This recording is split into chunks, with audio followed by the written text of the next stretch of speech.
Hi, everyone, and welcome to English Digest. My name is Joe. I'm Stephanie. Today, we are going to engage in the great button debate. I didn't know there was a debate about buttons. Apparently, there's a debate about buttons, those things on your shirt that you use to fasten one side to the other. I don't think about it a lot.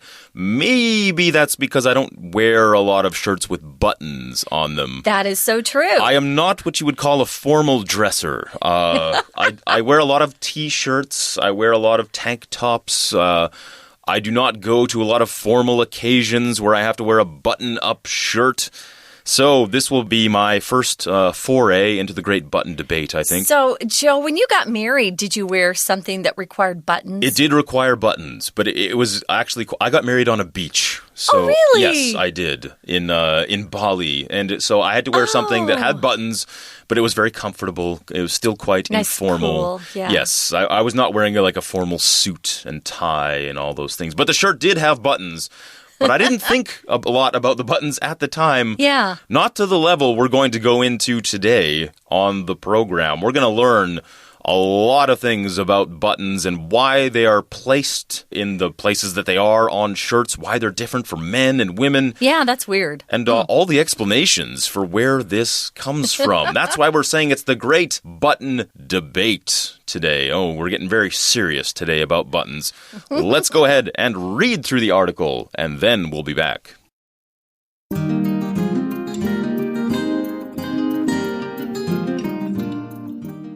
A button might seem like nothing more than a trinket in this day and age, but this taken-for-granted object actually has a rich and mysterious history.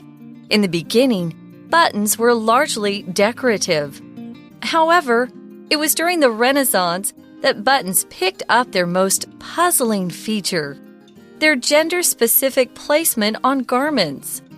While buttons ornamented the right side of men's clothing, they were on the left of women's. Surprisingly, experts were unable to reach a consensus about the button's curious gender distinction. One theory claims that wearing buttons on the right made it easier for men in the past to unbutton their garments with their left hand and grab their weapon with their right hand. Another maintains that wearing buttons on the left made it easier for women to breastfeed their babies, the idea being that women typically held their babies in their left arms, leaving their right hands free to unbutton their tops. Yet another asserts that the button's placement corresponded with ladies' maids. Fashion at the time dictated that maids face their ladies while dressing them. Placing the buttons on the left made buttoning the dresses much simpler for the maids. As men generally dressed themselves, the buttons were kept on the right. While the mystery remains unsolved, it's worth noting that buttons aren't the only characteristic marking the differences between men and women's clothing. For instance, skirts and dresses have long been considered feminine attire. Additionally, manufacturers have aggressively marketed pink for girls and blue for boys.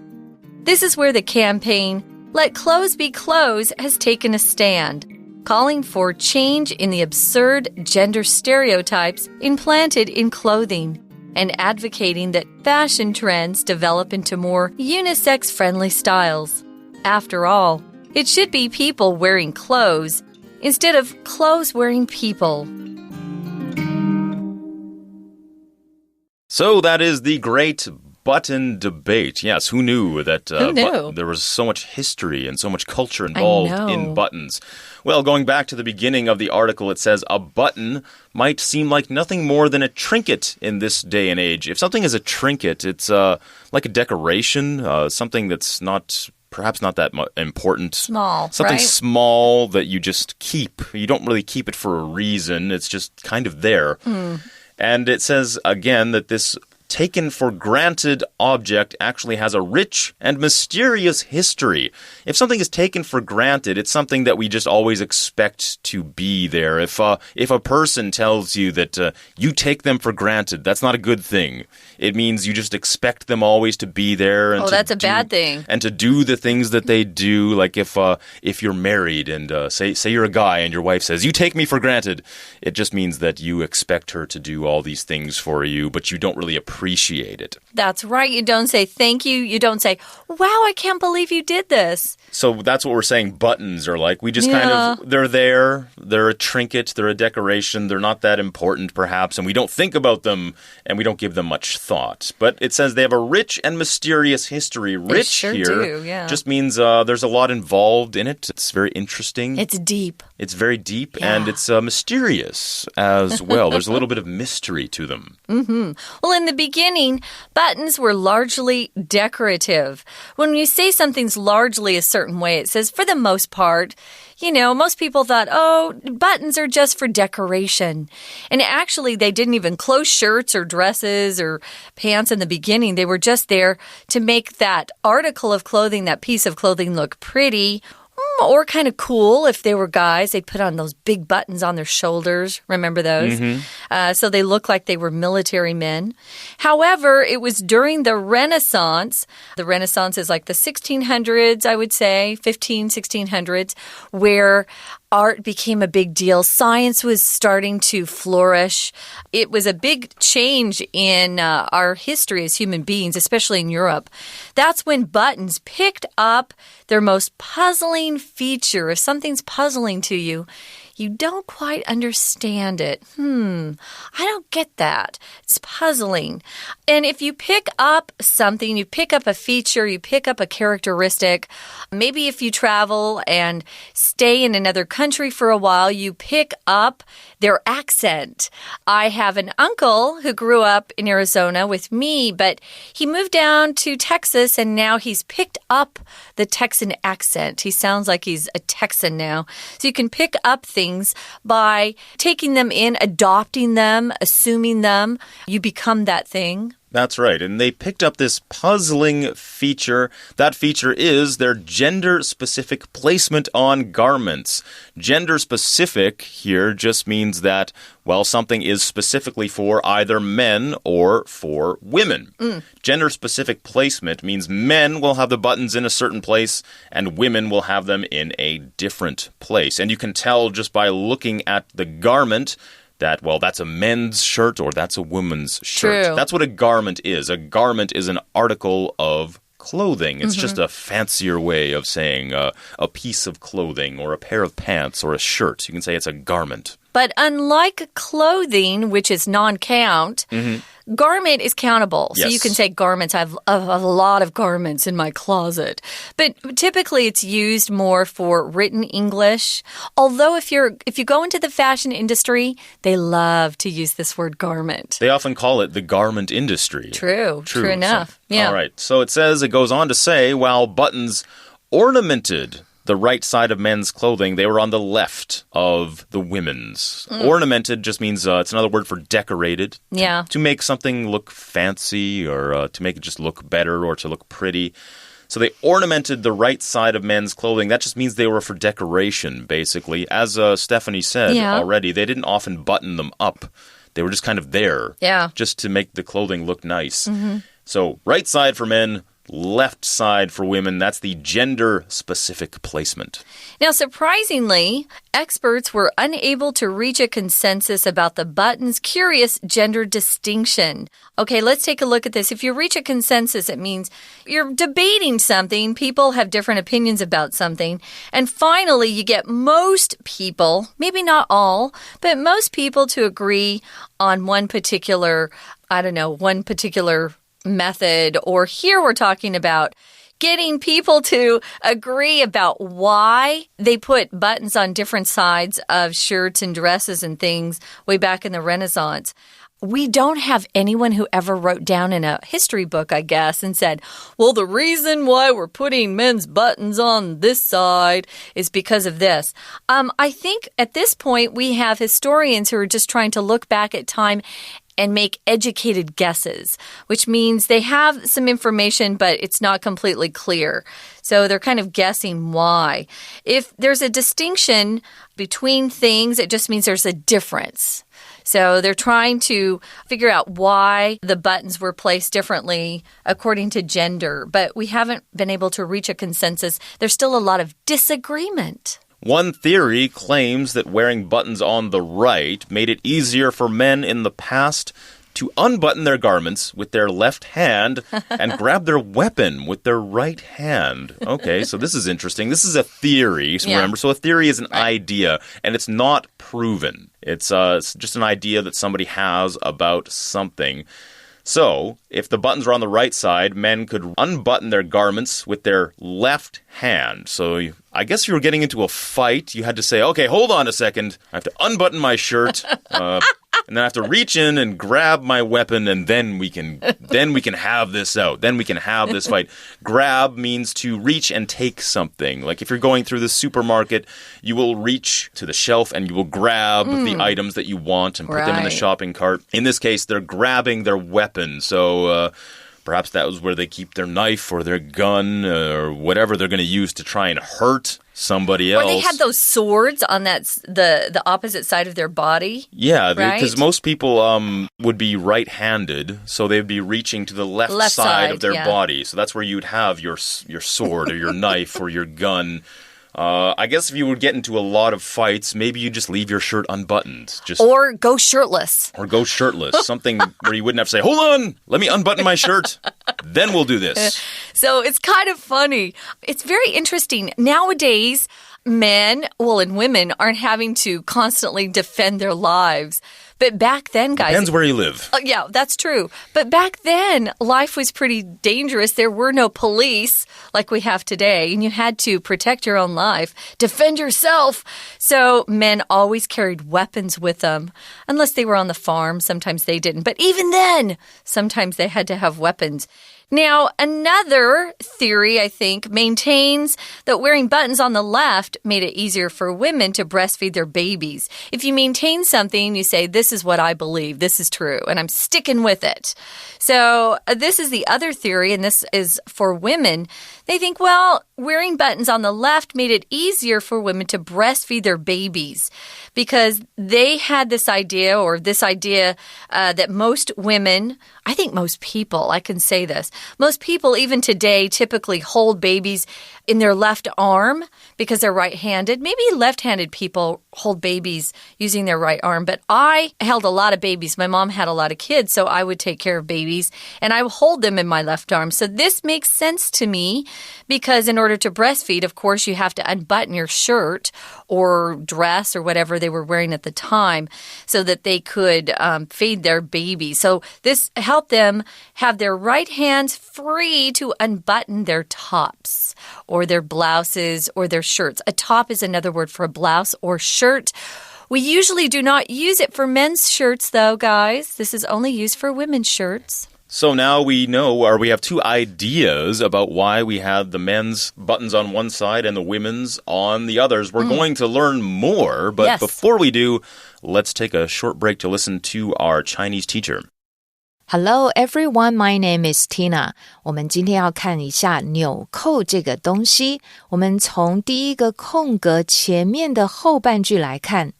But this taken for granted object actually has a rich and mysterious history. 在这里提到呢，这种常常被视为理所当然的纽扣，其实有着丰富而且神秘的历史。一看到 history 历史，当然就要从头说起咯。所以第一个空格可以选择 F 选项。Sentence F 里面提到In the beginning, buttons were largely decorative. 原来啊，在一刚开始的时候呢，纽扣最主要是用来装饰使用的。所以呢，第一题搭配前后文意，我们就选择 F 选项。第二个空格，我们来看它前面的这个句子提到 Surprisingly, experts are unable to reach a consensus about the button's curious gender distinction. 那么很令人惊讶的是，专家呢是没有办法对于纽扣奇怪的性别区分来达到共识。我们常讲到 reach a consensus， 也就是有达成共识的意思。那么Experts 是这一句的关键字，既然跟专家有关，就会提出很多不一样的理论。为什么男生跟女生的纽扣开扣地方会不一样？所以第二题呢，搭配文意，我们可以选择 C 选项。Sentence C 提到One theory claims that wearing buttons on the right made it easier for men in the past to unbutton their garments with their left hand and grab their weapon with their right hand. 那么其中专家所提出来的一个理论就说啦，把扣子呢放在右边，会让以前的男性比较容易用左手来解开扣子，因为同时必须要用右手呢来抓住他们的武器 to grab their weapon。 所以呢，第二题搭配文意，我们可以选择 C 选项。而后面呢，句子写到的 another 当然指的就是 another theory 的意思。 We're going to take a quick break. Stay tuned. We'll be right back.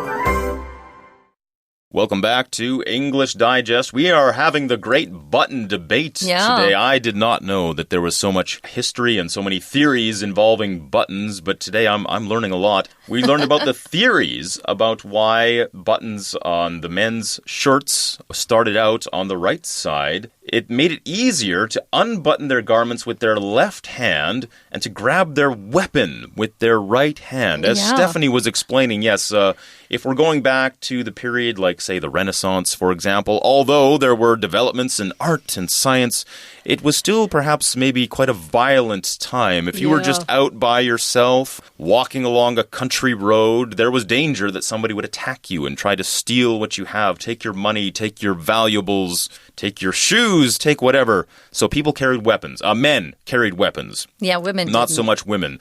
But for the women, the buttons were on the other side, and that was because they wanted to breastfeed their babies, and in order to do that, they would use their right hand to unbutton their top and hold their baby in their left arm. So their left hand would be busy, of course, holding the baby. And remember, so going back then, it was considered more proper to be right-handed. If you were left-handed, and this even comes up to modern times as well, children who were thought to be left-handed, they were taught to use their right hands instead of their left because it was actually believed that if you were left-handed, it was a sign of evil. Yes. It was a sign of the devil being within you, so you were not supposed to be left-handed. Right. So they just kind of assumed that everyone should be right-handed. But nowadays, if you're a left-handed pitcher, you have the opportunity to make more money than a right-handed pitcher. Yes, if you are left-handed and you play baseball, do not change. Right, don't do it. Now, here's another theory, asserts or says this is true. If you assert something, you very strongly state that you believe something. Another theory asserts that the button's placement corresponded with ladies' maids. If something corresponds with something else, it matches it. So it's why it's there. We also use correspond to talk about writing letters to someone. This is different, though. It just means to match. So it corresponded with ladies' maids. Why did maids need buttons where they were, at least on women's clothing on the left? Well, it says fashion at the time dictated that maids face their ladies while dressing them. So obviously, we're talking about people with a lot of money here. True. Not everyone could afford to have a maid back then. In fact, most people could not. But we're talking about rich people who had maids. Maids would be people that would take care of the house. They'd do the cooking and the cleaning. And take care of the kids. Take care of kids and basically do everything. Right. And they would also have to dress their ladies. They would have to call the lady by a proper title, perhaps call them lady something or miss something. Or your majesty. Or if it was royalty, your majesty, your grace. They had to dress them. So every morning they would have to put the clothes on their lady. And placing the buttons on the left made buttoning the dresses much simpler for the maids. Because remember, they would be facing the person, so it would just be less awkward there. Yeah. Placing them. Placing something means to put something somewhere. It can be placing something within a room, or in this case, placing the buttons on the left side of the dresses that they would wear. Yeah, this morning I couldn't find my keys because I had misplaced them. I put them somewhere where they weren't supposed to be. Or you could say, this morning I couldn't find my keys because I placed them in a spot that was covered with clothes. So place just means to put something somewhere. Now, as men generally dress themselves that back then, even some of the men had butlers, though, who dressed them, or the manservant, as they were called. The buttons were kept on the right. Now, while the mystery remains unsolved, it's worth pointing out that buttons aren't the only characteristic marking the differences between men and women's clothing. Okay, so if you have a mystery, guys, there's something about a situation that is not clear. You don't have all the information. Maybe you'll never have all the information. And actually, because this is something that developed long ago, we don't know exactly why they chose to put buttons on different sides of shirts. We just don't know. Now, this is described as a characteristic. A characteristic is a distinct feature of something or someone. We're talking about characteristics of clothing here. So what makes men's clothing different from women's clothing are these different characteristics, the traits or the features of the clothing. For instance, skirts and dresses have long been considered feminine attire. So skirts that women normally wear or dresses, they're considered feminine. So it's considered normal for women to wear them, but if a man wears them, well, people might think it's strange for some reason. They might think it's weird. They might think it's not normal. Unless you're in Scotland. In Scotland, but those are kilts. Those are kilts. Don't ever call a kilt a skirt in Scotland. You will never make it out alive. Don't call it a dress either. No. Unless you plan to die in Scotland, do not do that. But those are considered feminine everywhere else. Yeah. Additionally, manufacturers have aggressively marketed pink for girls and blue for boys. Manufacturers are people that make things. You can be a manufacturer of anything, car parts, computers, clothing as well. They've done this aggressively. If you do something aggressively, it means you go after something very hard. You're very determined to do something. They've marketed this pink for girls and blue for boys. Yes, this was so aggressive that I never questioned this when I was growing up. No. I just thought that boys wore blue, girls wore pink. And that's just the way it was. Just the same as the sky is blue and water is wet and we breathe oxygen, that this is what girls wear. But by the time you got older and I got older, adult men were starting to wear pink shirts. Yes, it became actually a trend. It's kind of cool. And it might even, I still see it today. I think it's cute. Where boys are wearing pink. It's not my particular color. I don't think it brings out the blue of my eyes quite as nicely as a nice black or a blue, but... I have two brothers that wear pink shirts and they look handsome. The third brother, no, he won't wear it, and neither will my dad. But this is where the campaign called Let Clothes Be Clothes has taken a stand. If you have a campaign, you have a series of actions that you do in order to achieve a goal. It could be a campaign to elect someone to public office, a politician. It could be a marketing campaign. This was a marketing campaign, and it was called Let Clothes Be Clothes. If you take a stand, you say, this is what I believe, and I'm not changing my opinion. And they were calling for change to happen in the absurd gender stereotypes implanted in clothing and advocating that fashion trends develop into more unisex-friendly styles. When you talk about something being absurd, you're saying it's completely stupid, ridiculous, doesn't make sense. Gender stereotypes are these stereotypes we're talking about where girls only play with dolls, boys play with cars, and, you can only wear pink if you're a girl, blue for a boy. If you implant something, it means you put an idea somewhere and you let it grow, right? That's right. And unisex just means it can be either for men or for women, for boys or for girls. It's not gender specific. So they're just trying to say that just let boys wear what they want, let girls wear what they want. You can just wear whatever color, whatever style that you want. After all, the article concludes, it should be people wearing clothes instead of clothes wearing people. So it's just saying that we shouldn't let these stereotypes determine what we wear. We can just do whatever we want. Wear what you want. Wear what you want, whatever makes you comfortable, whatever makes you feel good about yourself. Just go ahead and wear it. Well, this has all been part of the great button debate. We've gone a long way from the beginning of buttons up to modern times. We're almost out of time. Before we go, though, let's listen to our Chinese teacher. 专家提出来的理论非常多，在第三个空格前面的句子 yet another， 这里指的当然又是另外一个理论咯。Yet another asserts that the button's placement corresponded with ladies' maids. 还有另外一种理论呢，他认为这种放置纽扣是为了呢来针对回应女仆她们的需求有关。怎么会跟 ladies' maids 跟女仆有关呢？第三个空格我们可以选择 A 选项。Sentence A 里面提到 Fashion at the time dictated that maids face their ladies while dressing them. 当时呢，其实是规定要求女仆在帮他们的女主人着装的时候，必须要面对他们。所以如果扣子这样子摆呢，他们是比较能够帮小姐呢来着装打扮的。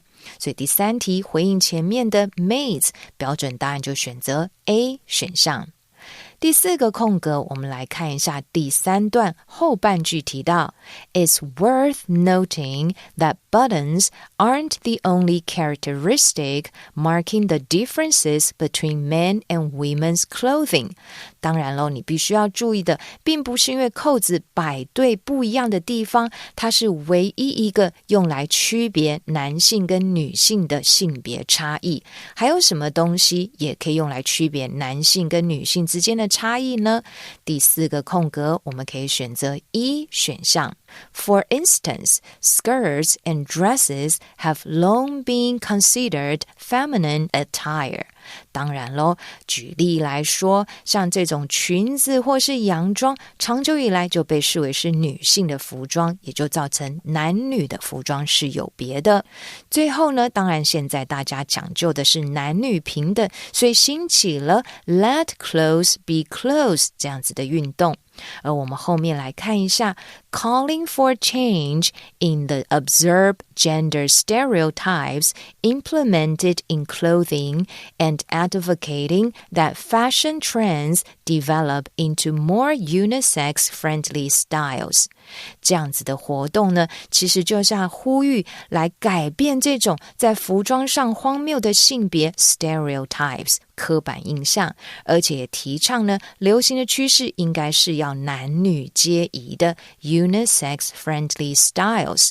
而回应这样子的文句，第五个空格我们可以选择 D 选项。Sentence D 里面提到 After all, it should be people wearing clothes instead of clothes wearing people. 重点就是人穿衣服而不是衣服穿人咯。所以搭配文意，第五题的标准答案我们就选择 D 选项。以上就是今天的课文讲解，谢谢收听。